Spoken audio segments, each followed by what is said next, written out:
Hello and welcome. My name's Andy Crook, and my mission is to help garage owners become more successful in business. How do I do that?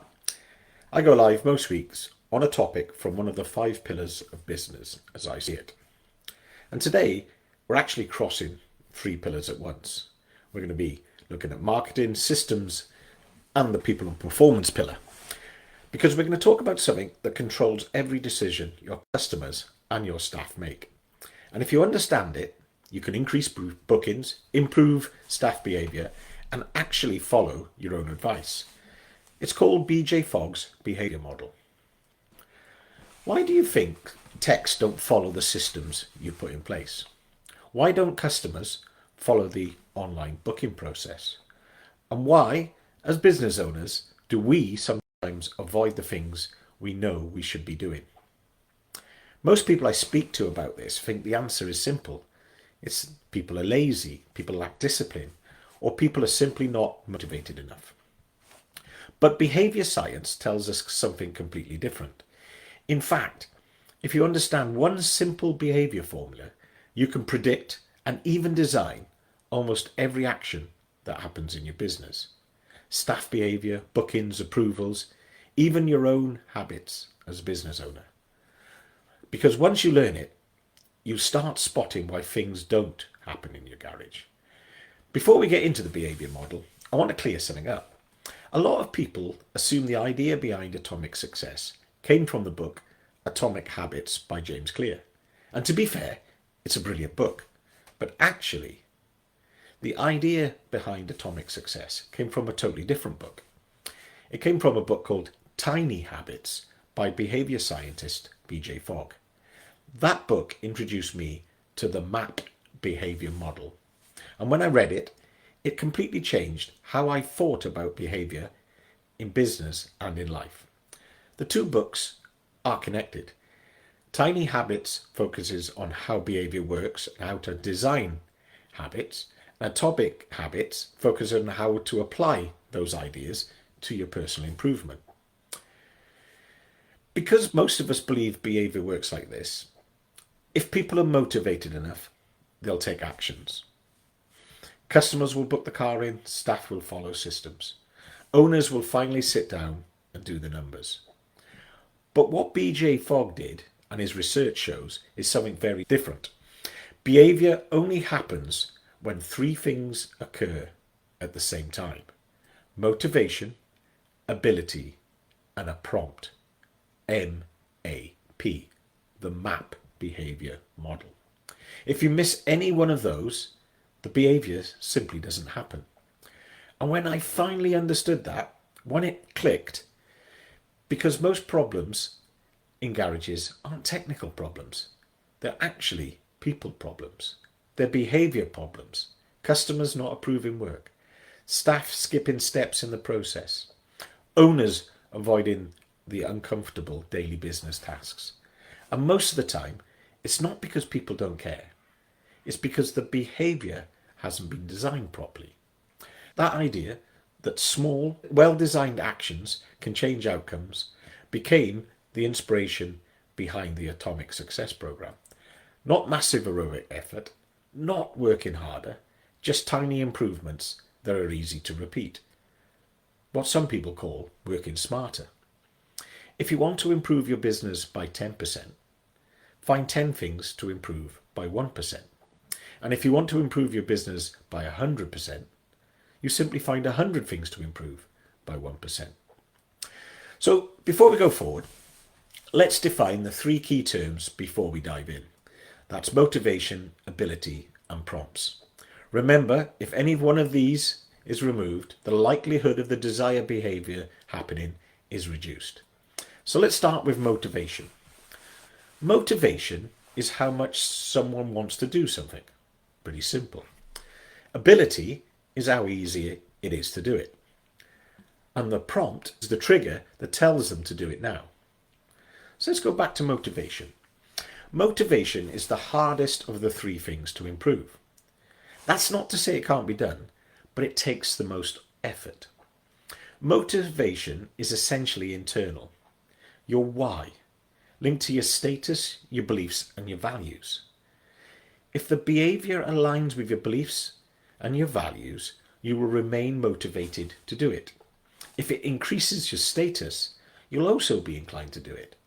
But these things are essentially internal, and that's why it's hard to improve it. Behaviour often fails because it's too difficult in that moment. So the key is reducing friction. And Fogg describes 6 factors that determine how easy a behaviour it is. So these are the 6 things that affect ability, how easy it is to do. The first one is time. Does it take too long? The second one is money. Does it cost too much? The third one is physical effort. Is it physically difficult? The fourth one, brain cycles. Does it require too much thinking? The fifth one, social deviance. Does it feel socially uncomfortable? And 6, non-routine. Is it unfamiliar? If you reduce any of those, the behaviour becomes easier. And when the behaviour comes easier, it requires less motivation in order for it to happen. And then finally, the prompt. Fogg is very clear about this. No behaviour happens without a prompt, even if someone has high motivation and high ability. If there is no prompt, the behaviour simply won't occur. A prompt is the cue that tells someone to act right now. And Fogg identified 3 types. The person prompt. The motivation comes from inside the person. The context prompt. Something in the environment triggers the behaviour. And the action prompt. You attach a new behaviour to something you already do automatically. A habit. The existing habit becomes the prompt. This dramatically increases consistency. So if a behaviour isn't happening, you need to follow BJ Fogg's practical advice. Don't start by trying to increase the motivation. Instead, ask yourself 2 questions. How can I make it easier? And what prompt will trigger it? Because when ability is high and the prompt appears, behaviour can happen even with low motivation. This is what makes the model so powerful in a garage setting. You can design your business to encourage the desired behaviours if you understand. It's not usually motivation. It's often because the process requires too much time or thinking. If you make the behaviour easier and you add the right prompt, behaviour changes almost automatically. So let's think of an example that's really not linked to your garage business, just so that you get the idea. You're walking along and someone offers you a free newspaper. What do? More often than not, you'll take it. The motivation was incredibly low, but it was incredibly easy to do. And the prompt was someone offering you the free newspaper. Even if you had a newspaper at home that you paid for, the chances are you would take the free newspaper because it was incredibly easy to do. And let's say you were walking to catch the train or a bus, you might even flick through the newspaper. That's what the person handing it out would hope, on behalf of probably the advertisers in that free newspaper. But if you think about it, what happened? The motivation was low, but the ability was incredibly high, and you were offered the prompt. So you took the paper. So hopefully that gives you an idea of what we talk about when we're designing behaviours within a business. So let's look at 3 examples that you can probably relate to within the garage environment. The first one is about your website. So I want you to meet Browsing Barry. Barry needs a garage to fix his car, and he's landed on your website. He's motivated. His car has a problem. But then he sees your contact form. Name, address, phone, vehicle reg, mileage, problem description, preferred date, preferred time. Barry looks at it and thinks, oh, I'll do it later. But later never happens. What went wrong?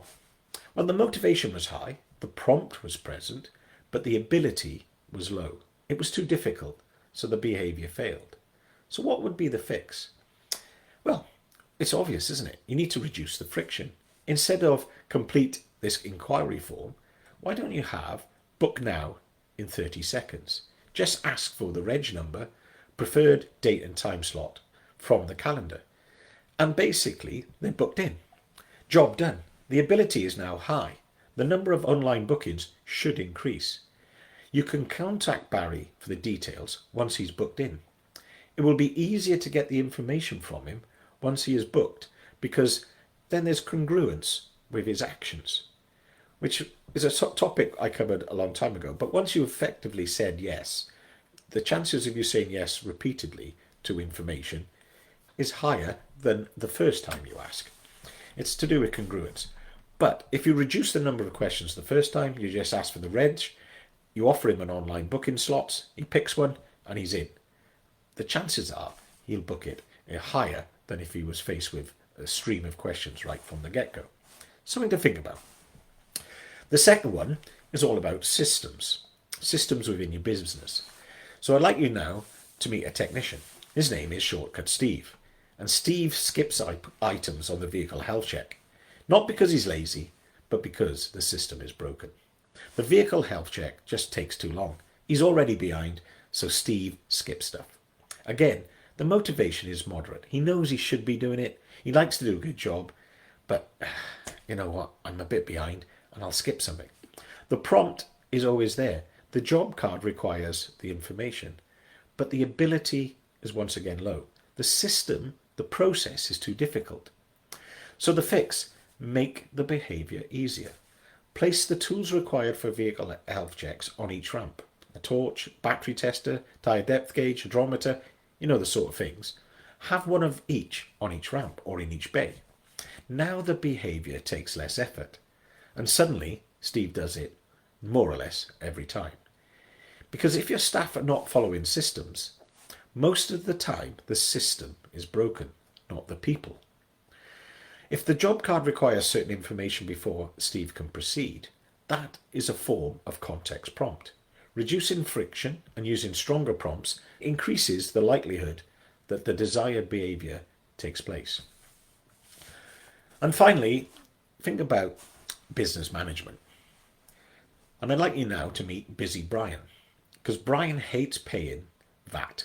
He considers himself an unpaid tax collector, but the reality is VAT stresses his cash flow. Every 3 months, Brian must hand over a chunk of money to HMRC, money he knows doesn't belong to him. But still, it stresses cash flow, which is the real reason he hates paying VAT. So again, the motivation is high. If you don't pay your VAT, they come after you, you can end up in prison. The ability is low because the cash flow is, shall we say, it's a little bit stop-start within his business.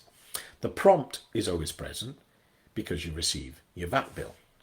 So the fix, make the behaviour habitual. Start with a low friction task. Record daily income. Now this has 2 benefits. Brian measures income, which means he has to close job cards and raise all those invoices to get the income number. So it's a little, if you like, job that we're going to get Brian to do because he's always busy. At the end of the day, he's going to count up the number of invoices and the total amount from those invoices. And to do that, he has to finish the job cards to raise those invoices. So we've got those 2 little benefits. The next step, once this becomes part of his daily routine, is we're going to get Busy Brian to put 5% in a savings account he calls his VAT Vault. Now the motivation is high, the prompt is present, it's done when he records the daily income. This is an action prompt. Ability is also high. Brian has enough to pay the VAT saved each quarter. Now you can see this as being something relatively small that he's changed. It started with him just measuring how much income he made each day. But once he started doing that and he got into the habit of doing that, that became the prompt to save 5% of that income each day. Because these small changes can have massive results. Brian is now measuring so he can manage and master cash flow more efficiently in his business. For example, if he was to save 10% every day, he might have a surplus now at the end of the quarter. Plus, the business would have increased operational efficiency by between 5 and 10%. You will also start to notice patterns, but more on that soon. So, I want you to think about this week's atomic action. When something isn't happening in your business, such as customers are not booking online or staff are not following your processes and systems, you don't measure business performance metrics when you know you should, don't ask why people aren't motivated enough. Ask two simple questions. Is the behaviour easy enough? And did we give the right prompt? Because when motivation, ability and prompt line up, the chances are the desired behaviour increases. And when behaviour improves, your business improves. One tiny action at a time. That's the atomic success way. If you have a sales level need, and most micro businesses do, so if you employ less than 10 people and your turnover is less than £1 million a year, you're probably a micro business. The behaviour most likely need to change is yours, the business owner. And what metric do you need to measure, manage and master? How can you make it easier to do that? And what prompts can you use to increase the likelihood of you doing it? Start with a low friction task, something dead easy to do. Make it habitual, such as measuring and recording something daily. Then use that as the trigger for another action. Build good habits by design, not by accident. Remember, if you should, you must. And what's stopping you is probably starting. Hope you found that helpful. I hope to see you next time. Thanks a lot.